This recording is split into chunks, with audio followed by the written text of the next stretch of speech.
খাদ্য অধিদপ্তরের মোটা চাল সংগ্রহ করে রাখেন তারা। পরে নিজেদের ইচ্ছে মতো মেশিনে চিকন চালে রূপান্তর করা হয়। এখানেই শেষ নয়, চিকন চালগুলো বাজারজাত করা হয় বিভিন্ন নামিদামি কোম্পানির বস্তায়। এভাবে ভোক্তাদের ঠকিয়ে অর্থ হাতিয়ে নেন।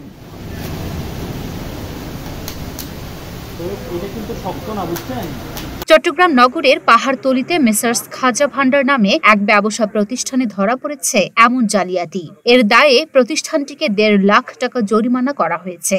শুক্রবার বিকেলে জাতীয় ভোক্তা অধিকার সংরক্ষণ অধিদপ্তরের কর্মকর্তা ও জাতীয় নিরাপত্তা গোয়েন্দা চট্টগ্রাম মেট্রোর কর্মকর্তারা এই অভিযান পরিচালনা করেন।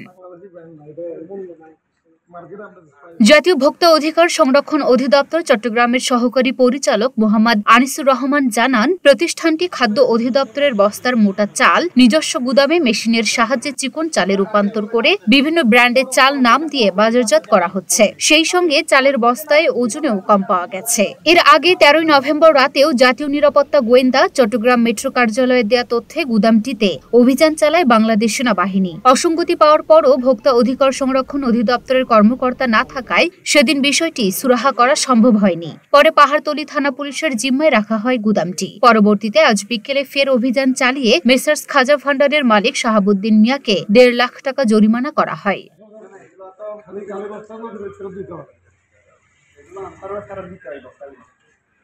Luna Afroz Nipa, Dhaka post.